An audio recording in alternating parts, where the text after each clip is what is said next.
Будущее внутреннего туризма, в том числе из-за самобытной кухни регионов России. Нельзя не согласиться с этим высказыванием. Напомним, что с 1 по 3 марта в Красноярске прошел экономический форум, где Тува приняла самое активное участие. Последний день был посвящен потенциалу и развитию гастрономического туризма Сибири. Площадки были организованы при участии Института гастрономии Сибирского федерального университета. По мнению участников, гастрономические экспедиции вдохновляют на творческое применение локальной кухни Сибири и способствуют сохранению культуры коренных народов. Так, шеф-повара ведущих ресторанов России ранее с экспедицией побывали и в Туве. Чтобы понять культурный код коренного народа, необходимо изучать его бытность и техники приготовления традиционных блюд, заняться охотой и собирательством на его земле. Это позволит не только привлечь в рестораны новых гостей, но и изучить культуру коренных народов, а также развивать гастрономический туризм в Сибири.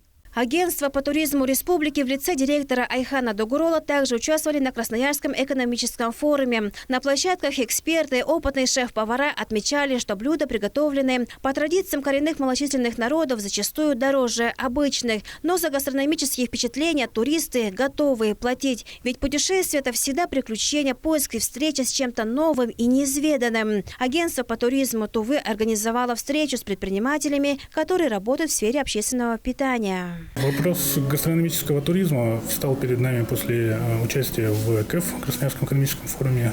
Мы ввели этот вопрос в общественном совете в декабре месяце, потому что он перед нами стоял, уже 5 лет стоит. Он был давно, так сказать, поставлен. Но разработку свою именно и некоторые очертания приобрел после поездки нашего главы на КЭФ, после поездки Айханова Владимировича Догурола. Данная встреча направлена на то, чтобы, так сказать, сделать с точки зрения туризма привлекательным именно кафе города Кызыла, потому что любой турист, он приезжая в республику, все-таки питается где-то, он где-то ужинает, обедает, но чаще всего кафе плохо соответствует данному уровню, так сказать. В рамках данного мероприятия мы хотим, чтобы кафе, во-первых, стандартизировало свои услуги, во-вторых, унифицировало внешний вид, внешность сотрудников, а также ввела тувинский традиционный стол, который представлен был Беллини Групп 5 лет назад. Это именно праздничный стол тувинский, для того, чтобы в каждом кафе был хотя бы чуть-чуть, частичка, так сказать, данного стола. Манты, хужуры, пельмени с бульоном так или иначе посетителю в местных кафе и ресторанах можно найти. Но для туриста важно все – эстетика, подача, сервис, история и визуал. Одним словом, кухня, которая адаптирована под европейского человека. Предприниматели готовы вводить у себя некоторые блюда, но им обычно не хватает информации по граммовкам, по тому, как приготовить данное блюдо. Мы пытаемся сейчас раскрыть для них эту информацию и, соответственно, ввести в каком-то из техникумов города, чтобы у нас обучали поваров на это дело. Единый стандарт выработан, он уже есть, у нас есть огромная книга.